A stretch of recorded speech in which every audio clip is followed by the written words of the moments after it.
الحمد للہ وکفی وسلام علی عباده الذین اصطفى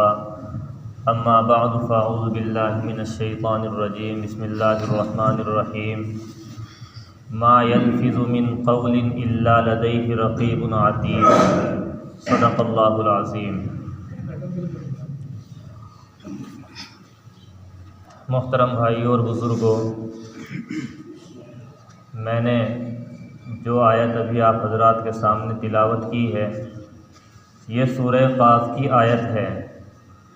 اور اس آیت میں اللہ رب العزت نے ہم سب کو متنبہ فرمایا ہے اور ایک اہم بات کی طرف توجہ دلائی ہے، اور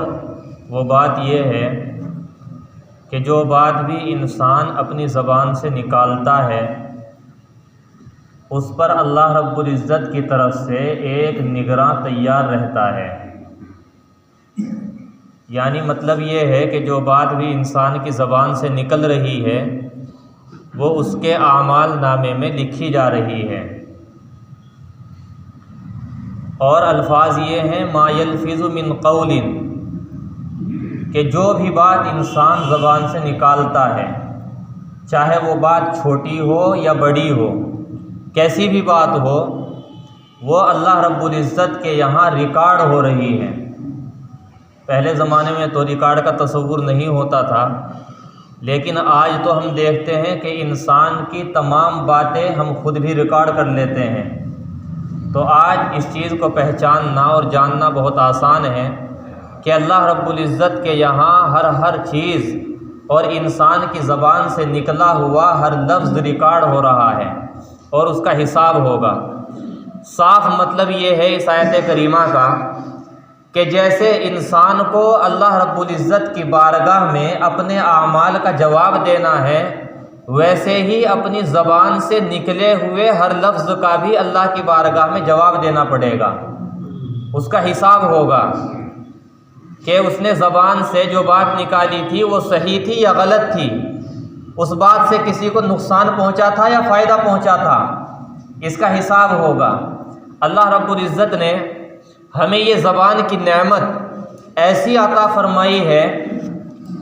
کہ دل کے اندر جو خیال آتا ہے اس خیال کو ہم زبان کے ذریعے بغیر کسی وقفے کے جیسے چاہتے ہیں اور جب چاہتے ہیں دوسروں تک پہنچا دیتے ہیں۔ یہ ایسی نعمت اللہ تعالیٰ نے عطا فرما دی ہے، کچھ بھی نہیں سوچنا پڑتا، دل دماغ کا اور زبان کا اللہ تعالیٰ نے ایسا رشتہ رکھا ہے کہ ادھر دل میں ایک بات آئی اور بلا تاخیر زبان کے ذریعے ہم نے وہ بات دوسروں تک پہنچا دی۔ آپ اندازہ کریں کہ جن لوگوں کو یہ نعمت میسر نہیں ہے، یعنی زبان کی، وہ گونگے ہیں، یا جن کو میسر تھی مگر کسی بیماری کی وجہ سے وہ اس نعمت سے محروم ہو گئے، یعنی قوت گویائی سے محروم ہو گئے، بولنے کی طاقت ان کی چلی گئی، تو ایسے لوگوں کی بےتابی کا، ان کے صدمے کا اور ان کی تکلیف کا ہم اندازہ نہیں کر سکتے ہیں۔ ہم نے ایسے بہت سے لوگ دیکھے ہیں کہ جن کی زبانیں اس طرح بند ہو گئی کسی بیماری کی وجہ سے کہ جب تک وہ کوئی آلہ یہاں پر لگا کر اس کو استعمال نہ کرے اس وقت تک وہ زبان سے کوئی بات نہیں کہہ سکتے ہیں۔ لیکن ہمیں اللہ تعالیٰ نے یہ مشین ایسی عطا فرمائی ہے کہ یہ خودکار نظام، ایٹومیٹک نظام اللہ تعالیٰ نے ایسا عطا فرما دیا کہ ہم جب چاہیں اور جیسا چاہیں اپنی زبان کے ذریعے سے اپنی بات کو دوسروں تک پہنچا لیتے ہیں۔ لیکن یہ اتنی بڑی نعمت ہونے کے باوجود ہمیں اس نعمت کا احساس نہیں ہے، اس کے فائدوں کا احساس نہیں ہے۔ اتنی بڑی نعمت اللہ تعالیٰ نے عطا فرمائی ہے، زبان کی نعمت، لیکن ہوتا یہ ہے کہ یہ زبان بے محابہ اور یہ دیکھے بغیر کہ میری زبان سے یہ بات غلط نکل رہی ہے یا صحیح نکل رہی ہے، ہم اس زبان کو استعمال کرتے چلے جاتے ہیں۔ یہی وجہ ہے کہ نبی کریم سرکار دو عالم صلی اللہ علیہ وسلم نے بڑی عجیب بات ارشاد فرمائی۔ آپ حیران ہوں گے اور تعجب کریں گے کتنا عجیب جملہ آپ نے ارشاد فرمایا۔ نبی کریم صلی اللہ علیہ وسلم نے فرمایا کہ انسانوں کو اوندھے منہ جہنم میں ڈالنے والی کوئی چیز اتنی خطرناک نہیں ہے جتنی ان کی زبان ہے۔ بتائیے، آپ اندازہ کیجئے کتنی عجیب بات ہے کہ اوندھے منہ جہنم میں جو چیز ڈالنے والی ہے سب سے زیادہ، وہ انسان کی اپنی زبان ہوگی۔ یعنی اس زبان کے اتنے گناہ ہیں کہ انسان کے سارے اعمال ٹھیک ہوں، ساری باتیں ٹھیک ہیں، لیکن زبان خراب ہے، زبان کا غلط استعمال ہو رہا ہے، جھوٹ بول رہا ہے، کسی کی غیبت کر رہا ہے، کسی پر الزام لگا رہا ہے، بغیر کسی تحقیق کے معاشرے میں افواہیں پھیلا رہا ہے۔ اگر زبان کا اس طرح استعمال کر رہا ہے تو اللہ کے رسول فرماتے ہیں کہ یہ زبان ایسی ہے کہ اوندھے منہ جہنم میں ڈالنے والی سب سے خطرناک چیز یہ زبان ہے۔ پھر اس زبان کے بے شمار گناہ ہیں، یعنی آدمی نماز کا بھی پابند ہے، روزے کا بھی پابند ہے، صف اول کا اہتمام ہے، جماعت سے نماز پڑھ رہا ہے، لیکن اس کی زبان ٹھیک نہیں ہے، زبان کے ذریعے سے گناہوں کا ارتکاب ہو رہا ہے۔ اور میں اگر کھل کر کے معذرت کے ساتھ یہ بات کہوں کہ آج کل ہمارے معاشرے میں جس طرح کی سیاست چل رہی ہے، جہاں چار آدمی بیٹھ کر چوپالوں پر اور بیٹھکوں پر جو دوسروں کے بارے میں تبصرے کرتے ہیں اور بغیر کسی تحقیق کے افواہیں پھیلاتے ہیں اور غیبتوں کا اور دوسروں پر الزام تراشیوں کا معاشرے میں جو ایک بازار گرم ہے اور ایک سیلاب ہے، اس سے کوئی بھی ناواقف نہیں ہے، ہر آدمی اس کو جانتا ہے کہ عجیب طرح کی سیاست ہمارے معاشرے میں چل رہی ہے۔ جہاں چار آدمی بیٹھیں گے وہیں پر دوسروں کے بارے میں تبصرے کریں گے، اپنے گریبان میں جھانکیں گے نہیں کہ ہماری حالت کیا ہے، ہم کس حالت سے گزر رہے ہیں، ہمارے اندر کیا کوتاہیاں ہیں، ہم کس بیماریوں کا شکار ہیں، ہم کیا گناہ کر رہے ہیں۔ ان تمام چیزوں سے قطع نظر دوسروں کے بارے میں تبصروں نے سچی بات یہ ہے کہ اس امت کو گمراہ کر دیا ہے۔ ایک بزرگ لکھتے ہیں کہ تبصروں نے اس امت کو برباد کر کے رکھ دیا ہے دوسروں کے بارے میں تبصرے کرنے سے۔ بیٹھے ہیں، زبان کا غلط استعمال کر رہا ہے، ایک دوسرے کو گالم گلوچ ہے، دوسرے کے بارے میں تبصرے ہیں، ان کی غیبتیں ہیں، دوسرے کو برے ناموں سے یاد کیا جا رہا ہے، برائی کے ساتھ میں دوسروں کا تذکرہ کیا جا رہا ہے، اور یہ سب کچھ زبان کے ذریعے ہو رہا ہے۔ اور اتنا کچھ ہونے کے باوجود سب سے بڑی بات یہ ہے کہ ہم لوگوں کے اندر احساس نہیں ہے کہ ہم زبان سے اپنی کیا بات نکال رہے ہیں، کیا زبان کا کس طرح استعمال کر رہے ہیں۔ یہ احساس ہمارے اندر سے مٹ چکا ہے۔ میرے بھائیوں، زبان کا ایک گناہ تو وہ ہے جس کو ہر انسان جانتا ہے، مثلا جھوٹ بولنا ہے، ہر انسان جانتا ہے کہ جھوٹ بولنا ناجائز ہے، حرام ہے۔ کوئی بھی کسی بھی مذہب سے تعلق رکھنے والا انسان اس کو اچھا نہیں سمجھتا ہے، کوئی مذہب ہو، کوئی دین ہو، حتیٰ کہ کوئی بڑے سے بڑا دہریہ اور ملحد ہو، وہ بھی جھوٹ بولنے کو اچھا نہیں سمجھتا۔ لیکن کچھ خفیہ قسم کے جھوٹ ایسے ہیں جن کو ہم بولتے ہیں اور ہمیں احساس نہیں ہوتا کہ ہم جھوٹ بول رہے ہیں۔ شریعت نے ان کو ناجائز قرار دیا ہے، ان کو جھوٹ کے حکم میں رکھا ہے۔ مثلا وہ کیا ہے؟ نبی کریم سرکار دو عالم صلی اللہ علیہ وسلم نے ارشاد فرمایا ایک روایت میں، کفا بالمرء کذبا ان یحدث بکل ما سمع، کہ انسان کے جھوٹا ہونے کے لیے یہ بات کافی ہے کہ وہ سنی سنائی بات کو بغیر تحقیق کے آگے بیان کر دے۔ اب آپ سوچئے کہ ایک واقعہ ہم نے سنا، اس کی تحقیق نہیں کی کہ وہ واقعہ سچ ہے یا جھوٹا ہے، وہ واقعہ ہوا ہے یا نہیں ہوا ہے، اس بات کو سوچے بغیر، اس کی تحقیق کیے بغیر اس کو دوسروں کے سامنے چلتا کر دیتے ہیں اور بیان کرنا شروع کر دیتے ہیں، اور تقریباً تمام ہی آدمی اس میں ملوث ہوتے ہیں۔ جبکہ قرآن کریم میں صاف حکم یہ ہے کہ جب بھی تمہیں کوئی معاملے کی کسی کی خبر پہنچے، کوئی واقعے کی خبر تمہیں پہنچے، تو پہلے تمہیں اس کی تحقیق کرنی چاہیے، اس کے بعد میں اس کو آگے بڑھانا چاہیے۔ آج مجھے اگر کسی نے آ کر آپ کے بارے میں کچھ کہا کہ فلاں شخص یہ کہہ رہا تھا، اب میں اس کی تحقیق نہیں کروں گا، بغیر تحقیق کے اس کو دوسروں کے سامنے بیان کر دوں گا۔ آپ کو کسی نے میرے بارے میں کچھ کہا کہ امام صاحب کی طرف سے واقعہ پیش آیا، انہوں نے ایسا کیا، آپ اس کی تحقیق نہیں کریں گے، بغیر تحقیق کے اس کو آگے بیان کرنا شروع کر دیں گے۔ اللہ کے رسول فرما رہے ہیں کہ یہ بڑا جھوٹ ہے، اور انسان کے جھوٹا ہونے کے لیے یہ بات کافی ہے کہ بغیر تحقیق کے وہ اس کو آگے بیان کر دیں۔ آج تو لوگ معاشرے میں دوسروں کے بارے میں بغیر کسی تحقیق کے کہتے ہیں، دوسروں کو مشہور کر دیتے ہیں کہ فلاں شخص نے تو دوسرے کا اتنا روپیہ دبا لیا ہے، فلاں شخص نے اتنے کروڑ روپے کا گھوٹالہ کر لیا ہے، حالانکہ اس کا کوئی ثبوت نہیں ہے، کوئی تحقیق نہیں ہے، کوئی دلیل نہیں ہے۔ اگر اس سے پوچھا جائے کہ قیامت کے دن اللہ رب العزت تم سے پوچھیں گے کہ تم نے فلاں شخص پر ایک الزام لگایا تھا، اس الزام کی تمہارے پاس کیا دلیل تھی، تمہارے پاس کیا کوئی گواہ تھا، تم اس کا گواہ پیش کرو، اس کی دلیل لاؤ، اس کا ثبوت پیش کرو۔ اگر اللہ تعالیٰ نے یہ معلوم کر لیا تو اس وقت کیا ہم پیش کر سکیں گے، کوئی دلیل دے سکیں گے، کوئی ثبوت پیش کر سکیں گے؟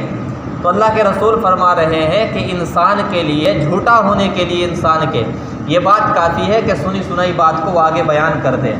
ہمیں اس معاملے میں بہت احتیاط برتنی چاہیے۔ ہمیں جس واقعے کی خبر مل رہی ہے وہ کیسا بھی واقعہ ہو، پہلے اس کی تحقیق کر لیں کہ واقعہ سچ ہے یا جھوٹ ہے، بغیر تحقیق کے اسے آگے بیان نہ کریں۔ یہ اس روایت کے ذریعے سے اللہ کے رسول نے اتنا بڑا دروازہ بند کیا ہے کہ اگر سب آدمی اس پر مل کر کے عمل کر لیں اور سب اپنا ذہن یہ بنا لیں کہ ہم کوئی بات اس وقت تک آگے بیان نہیں کریں گے جب تک کہ ہم پورے طور پر اس کی تحقیق نہیں کر لیں گے، تو ایک بہت بڑا معاشرے کے اندر جو سیلاب ہے ایک دوسرے پر الزام کا، افواہوں کا، ایک ہوا بنا ہوا ہے دوسروں کے بارے میں کہ اس نے یہ کر لیا، اس نے اتنا مال دبا لیا، اس نے اتنا مال ہڑپ کر لیا، بغیر تحقیق کے دوسروں کے بارے میں باتیں بیان کرتے رہتے ہیں اور الزام لگاتے رہتے ہیں۔ تو یہ سیلاب جس کی وجہ سے ہمارا معاشرہ لڑائیوں اور جھگڑوں کا گڑھ بنا ہوا ہے، یہ ساری بیماریاں ہمارے معاشرے سے ختم ہو سکتی ہے۔ ایک اور جگہ اللہ کے رسول نے ارشاد فرمایا، بعض روایات میں آتا ہے اللہ کے رسول فرماتے ہیں کہ جھوٹ کی بدترین سواری یہ ہے کہ آدمی یہ کہے کہ لوگ کہتے ہیں۔ یہ بھی لوگوں کے اندر بہت بڑی بیماری ہے کہ جب کسی بات کو بیان کریں گے، مثلا مجھے آ کر کے کوئی آدمی کوئی بات کہے تو اپنی طرف سے اس کو بیان نہیں کرے گا، یہ کہے گا کہ امام صاحب لوگ یہ بات کہہ رہے ہیں، یعنی طبیعت یہ چاہ رہی ہے اس کی کہ میں یہ اس بات کو پھیلاؤں، لیکن اپنی ذمہ داری سے سبکدوش ہو کر کے دوسروں کے کندھے پر رکھ کر کے بندوق چلاتے ہیں اور یہ کہتے ہیں کہ لوگ یہ بات کہہ رہے ہیں۔ تو اللہ کے رسول فرماتے ہیں کہ یہ بھی ایک قسم کا جھوٹ ہے کہ دوسرے لوگوں کو ذمہ دار ٹھہرا کر اپنی طرف سے کوئی آدمی بات بیان کرے، تو اللہ کے رسول نے فرمایا جھوٹ کی بدترین سواری یہ ہے کہ آدمی کسی بات کو بیان کر کے یہ کہے کہ لوگ کہہ رہے ہیں، حالانکہ لوگوں نے وہ بات نہیں کہی، وہ خود اپنی طرف سے بنا کر کے کہہ رہا ہے۔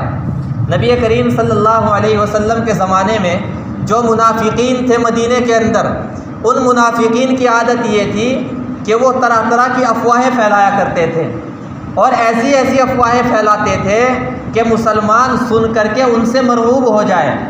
اب جو سادہ قسم کے مسلمان تھے، مخلص مسلمان تھے، انہیں آ کر کے وہ کہتے تھے کہ بھائی ہمارے مقابلے میں دشمن بہت طاقتور ہوتا جا رہا ہے، وہ حملہ کرنے والا ہے، حملہ کرنا چاہتا ہے۔ تو جو مخلص مسلمان ہوتے تھے وہ بیچارے مرعوب ہو جاتے تھے اور اس بات کو دوسرے مسلمانوں سے بھی جا کر کہہ دیتے ہیں، جس کی وجہ سے مسلمانوں میں ایک بے دینی پھیل جایا کرتی تھی۔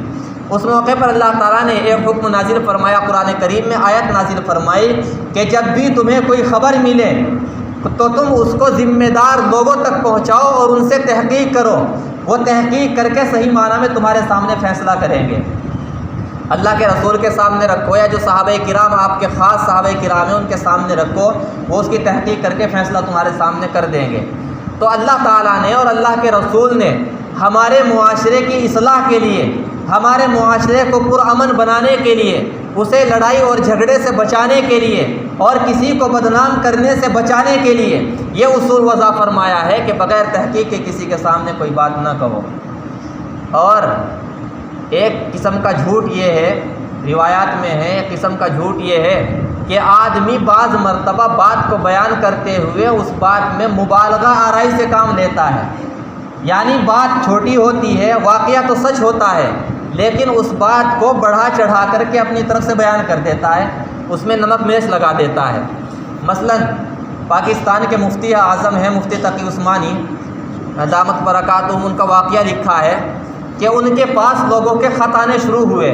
اور سب خط میں یہ لکھ رہے ہیں کہ مفتی صاحب آپ نے کوئی فتویٰ ایسا دیا ہے کہ موبائل میں یا ٹیپ ریکارڈ میں قرآن کریم کی تلاوت سننا حرام اور ناجائز ہے۔ اب بار بار خطا رہے ہیں، مفتی صاحب پریشان کہ میں نے تو کسی کو یہ مسئلہ نہیں بتایا، میں نے تو کسی کو فتویٰ نہیں دیا، جبکہ قرآن کریم کی تلاوت سننا چاہے وہ موبائل میں ہو، ٹیپ ریکارڈ میں ہو، کہیں بھی ہو، وہ جائز ہے، حلال ہے۔ اب مفتی صاحب پریشان ہو گئے، تو انہوں نے اپنا ذہن لڑایا کہ یہ بات چلی کہاں سے ہے۔ تو ان کے ذہن نے کام کیا کہ ایک مرتبہ میں تقریر کر کے ایک جلسے سے باہر نکل رہا تھا، تو ایک صاحب نے مسئلہ معلوم کیا کہ مفتی صاحب یہ بتاؤ کہ قرآن کریم کی تلاوت اگر موبائل میں چل رہی ہو اور وہاں پر سجدے کی آیت آ جائے تو اس سجدے کی آیت کو موبائل میں سن کر کے سجدہ کرنا واجب ہوگا یا نہیں؟ مفتی صاحب نے بتایا کہ موبائل کی جو تلاوت ہوتی ہے وہ حقیقی تلاوت کے حکم میں نہیں ہوتی، اس لیے اس سجدے کی آیت کو سن کر کے آدمی پر سجدہ واجب نہیں ہوتا ہے۔ تو اس آدمی نے وہ مسئلہ آگے بیان کیا، دوسرے نے تیسرے کو بتایا، تیسرے نے چوتھے کو بتایا، یہ مسئلہ یہاں سے چل کر کے بڑھا چڑھا کر کے یہاں تک پہنچ گیا کہ مفتی صاحب تو تلاوت سننے کو ہی موبائل میں ناجائز اور حرام کہتے ہیں۔ اب بتائیے، ایک بات چھوٹی سی ہے لیکن اس کو بڑھا چڑھا کر کے کتنا غلط منسوب کیا گیا مفتی صاحب کی طرف کہ ان کو تکلیف ہوئی اور وہ کتنے پریشان ہوئے، اور پھر انہوں نے اس کی وضاحت کی۔ تو یہ بھی ایک قسم کا جھوٹ ہے کہ بات چھوٹی ہوتی ہے لیکن اس کو بڑھا چڑھا کر کے لوگوں کے سامنے بیان کر دیتے ہیں۔ تو ہمیں اپنی زبان کا صحیح استعمال کرنا ہے، اور جو بھی زبان سے ہم نکال رہے ہیں اس کا احساس ہمیں اپنے دلوں میں رکھنا ہے کہ جو بھی لفظ ہماری زبان سے نکل رہا ہے ایک ایک لفظ کا اللہ تعالیٰ کی بارگاہ میں ہمیں جواب دینا ہے۔ اللہ تعالیٰ ہم سب کو عمل کی توفیق عطا فرمائے۔ سنتیں پڑھ لے بھائی، جو سنتیں نہیں پڑھی۔